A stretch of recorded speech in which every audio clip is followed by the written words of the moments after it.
I just realized that I left the tape on there, so I got to take that off. But anyway, wanted to go ahead and give you guys some insight as to what had gone down. Um, so the car itself runs fantastically. Drove it without the coilovers, and because the coilovers came without sway bar end links. So I just ended up getting some Megan Racing ones. They're not expensive, but they're not cheap, and they're relatively good quality. So I was like, okay, whatever. But anyway, so moving on from the coilovers, went ahead and went to the autocross event yesterday and recorded the first three runs for the first session, and I couldn't get the second session because I had nobody to record me, unfortunately. So another thing that I also have to mention is there is a bit of low quality on the video. I'm assuming it's because my mom's phone was a little bit older, on the older side, or maybe it was just the fact that she's got a iPhone, and even though you send it over through Messenger or Instagram, it still just comes out with bad quality. So that was something that you guys are going to be seeing.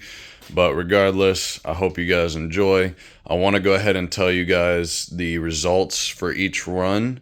So the first run, I hit around 39.8. And then on the second run, I hit 38.7-ish, somewhere around there. But then on the third run, I hit a 37.5. And that one I know for sure because that one was my benchmark. Now I knew I had to improve off of that one, which unfortunately I also did not get this recording, but it was off session, or like off the records.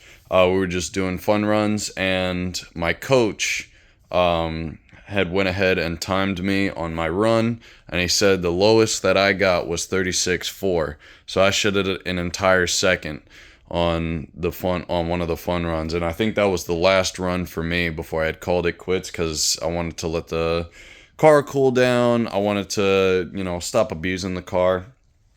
I also wanted to save some tire tread for the next one. But anyway, besides the point, so my coach ended up telling me also that there was some issues when it came to him running the car, and so he's used to a different tire compound. So what I got is the Azeni's RT660s. As you guys know, this is Falcon, but he was running, I think, some Yokohamas. And so he wasn't, I guess there was a bit of a disparity between the two different tires. So he's not used to running it, but somebody else that runs Falcons, he was running the same tire, and the only modification that he did with camber was he got some camber bolts and then went ahead and just used those to camber out his suspension a little. But anyway, camber out his wheels a little. Anyway, besides the point, the coach that I was running with, he said that he wasn't comfortable with the Falcons because that's not what he uses. Whereas I should have gone to a different coach, but it happens. We make mistakes. But he did point out something for me. So the right tire, its toe is a little outwards, whereas when you have the steering wheel straight, as well as the left wheel doesn't have that issue. In fact, it's completely straight when the steering wheel is straight. But another issue that we faced on right turns was a bit of understeer, and the reason why was because there was no camber for that side, for the left side, whereas there's a slight bit of camber, maybe not even a degree, on the right side. So it was just because of that alignment issue, we were having some issues on the runs, and that's why I kind of got stagnant on the 37s.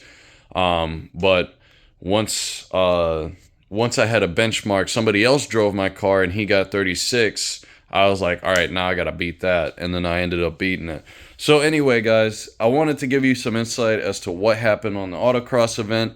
Now I'm gonna go ahead and play the video of all 3 runs on the first half of the day, on the first session. So with that being said, I hope you guys enjoy. I'm gonna catch you guys in just a minute, and I'll give you some additional stuff at the end.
Alrighty, guys, I hope you guys enjoyed that little clip. Like I said, or I don't know if I mentioned it earlier, but it is a bit low quality, so you're gonna have to bear with it for now until I can get like a GoPro or something like that, and actually a helmet. That's another thing that I need to invest in, is a helmet first off, and then go ahead and go on. Which I think not this paycheck, but the next paycheck, I'm gonna go ahead and get a helmet off of Summit Racing, and we'll just go from there. But in the next video that I post, I will be posting the differences I noticed between the GR86, what I drove, you know, I still got the stickers on it, STR 115, and the BRZ that I drove. And it's some pretty huge differences if you know what you're looking for. So I'll go ahead and give you guys an in-depth description as to what I felt when driving the BRZ yesterday on the autocross event. So anyway, guys, like, subscribe, comment on this video, and I hope you guys enjoyed. Have a great day, guys.